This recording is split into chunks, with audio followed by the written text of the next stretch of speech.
আজ আমি আপনাদের কাঁচা কুমড়ো দিয়ে চিংড়ি মাছ দিয়ে তরকারি করে দেখাবো। চিংড়ি মাছ নিলাম, কাঁচা কুমড়ো নিলাম, আলু নিলাম, এখানে লঙ্কা, জিরে, ধনে গুঁড়ো নিলাম, এখানে ফোড়নের জন্য একটা তেজপাতা, একটু জিরে নিলাম। এইবার আমি মাছটা ভাজবো।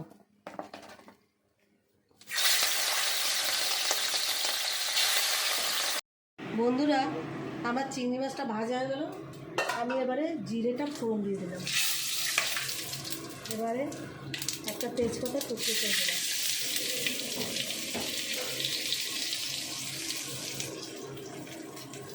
একটু তেল লাগবে, একটু তেল দিলাম।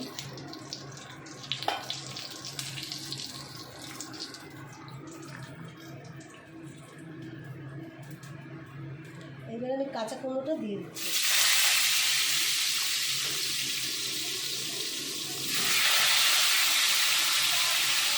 বন্ধুরা, আমি জিরে, ধনে, লঙ্কা, হলুদ সব একটু জল দিয়ে গুলে রেখেছি। এবার আমি এই মশলাটা দিয়ে দিচ্ছি।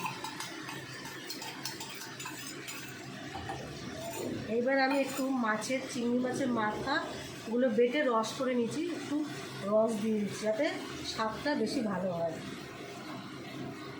এবার আমি কষাবো। এবার আমি পরিমাণ মতো নুন দিচ্ছি,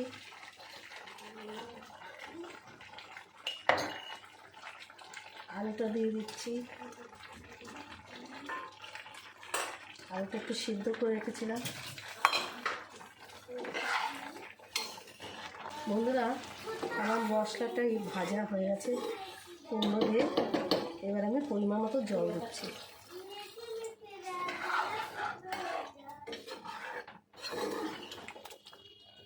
আর একটু সিদ্ধ হতে বাকি আছে। আমি একটু চিনি দিয়ে দিলাম পরিমাণ মতন। এবার গরম মশলা দিয়ে দিলাম।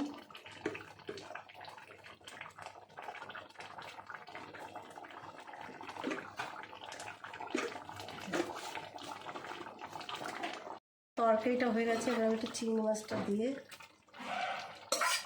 নাড়িয়ে চাড়িয়ে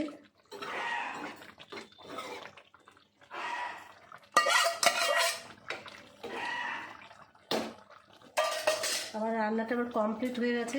দেখুন কি সুন্দর কালার এসছে, আর খেতেও টেস্টি হয়েছে। আপনারা এরকম করে বাড়িতে ট্রাই করবেন, আর আমার লাইক করবেন, সাবস্ক্রাইব করবেন, শেয়ার করবেন।